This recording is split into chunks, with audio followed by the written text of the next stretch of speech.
चैतन्य कोटि कोटि दंडवत प्रणाम एवं आप सर्वे वैष्णवों तरफ थी पण आप श्रीना युगल चरणारविंदमा कोटि कोटि दंडवत प्रणाम। अहो भाग्यम अहो भाग्यम अहो भाग्यम ते नमः। आज अहो भाग्य छे, दानना दिवसो चाले छे અને દાનના દિવસોની અંદર આ પવિત્ર દિવસો દરમિયાન જ્યાં સ્વયં નસ્મસ્કંદ રૂપે નસ્મસ્કંદની કથા રૂપે શ્રી કૃષ્ણ ચરિત્રનું રસપાન થઈ રહ્યું હોય,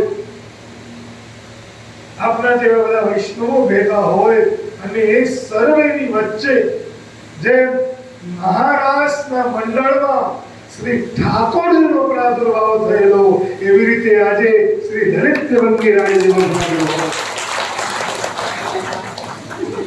આપણા સૌના વચ્ચે આપ શ્રી પ્રગટ થઈને અને જે અદ્ભુત લાવણ્ય, અદ્ભુત આનંદ અને અદ્ભુત સહજતાથી આપ શ્રી વિરાજમાન કર્યા।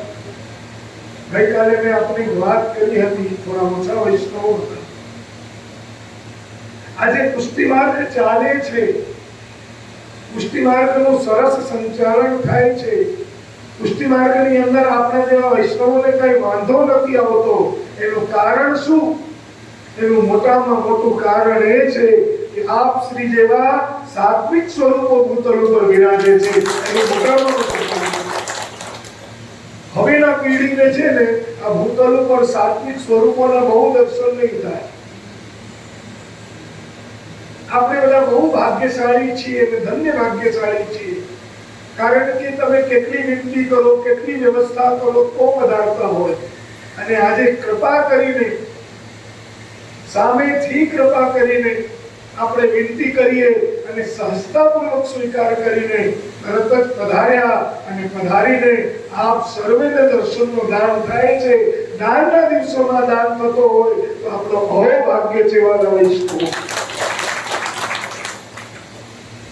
આ લગભગ બીજી વખત મને આપનું સાનિધ્ય પ્રાપ્ત છે। હું આપની સહજતાથી, એક તો આપ અત્યંત સહજ અને સહજની સાથે સાથે શ્રી નિત્યલીલાસ ગોસ્વામી શ્રી પંકજ બાવા શ્રી આજ્ઞા કરતા કે લલિત બાવાનું સ્વરૂપ જાણે તે જ જાણી શકે। જે બહુ ભાગ્યશાળી હોય ને એને એમના સ્વરૂપનું જ્ઞાન હોય શકે, બધાને જ્ઞાન ન હોય। કારણ કે જે નિગૂઢ સ્વરૂપ છે, હું પંકજ કુમારજીના શબ્દો આપની સામે કહું છું।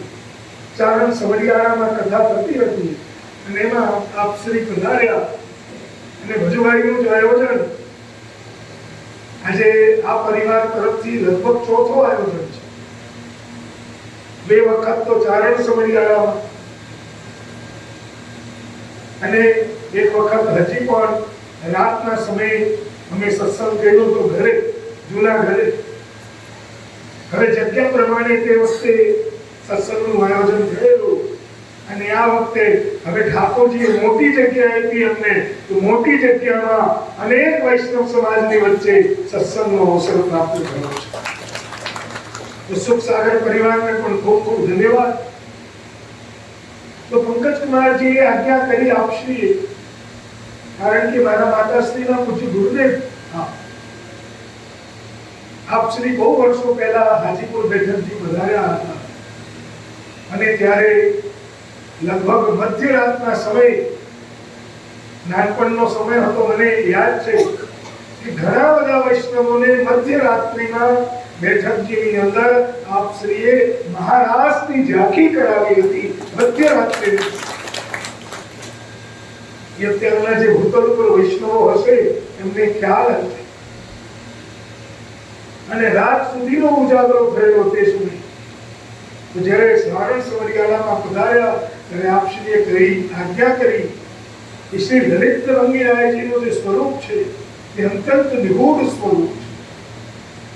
વિદ્વતા પણ એટલી, સંપ્રદાય પ્રત્યે નિષ્ઠા પણ અને કોઈ પણ પ્રકારે વૈષ્ણવો શરણે આવીને અને એના વૈષ્ણવી જીવનને ધન્ય બનાવે, એ જ આપ શ્રીનો ઉદ્દેશ્ય અને તે જ ઉદ્દેશ્યનો વિચાર કરીને આ પરમ સાત્વિક સ્વરૂપ આજે અહીંયા પધાર્યા છે. બોલો શ્રી વલ્લભાઈ. મારા વૈષ્ણવો, વલ્લભની સહજતાને, વલ્લભની સરળતાને સહજ માનતા નહીં. छोटो बड़ो न जानी ये सभी अग्नि स्वरूप.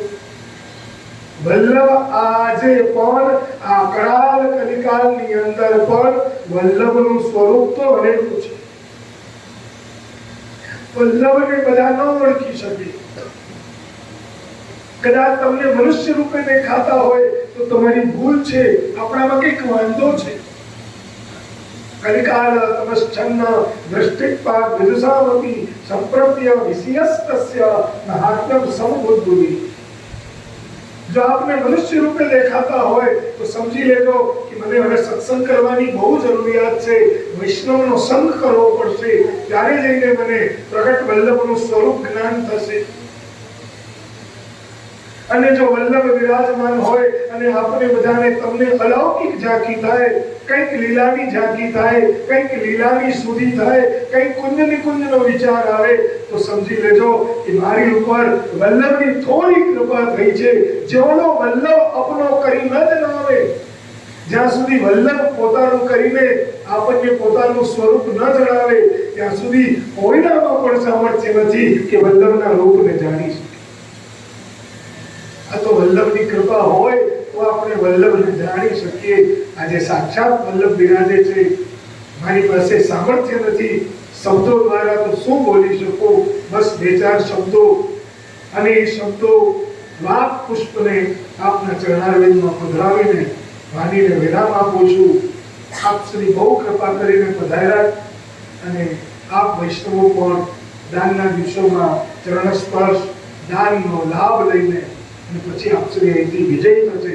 તો આવો વાલા વૈષ્ણવો, આપણે આજે અલૌકિક સમયનો અલૌકિક આનંદ લઈએ. બોલ કૃષ્ણ કનૈયા.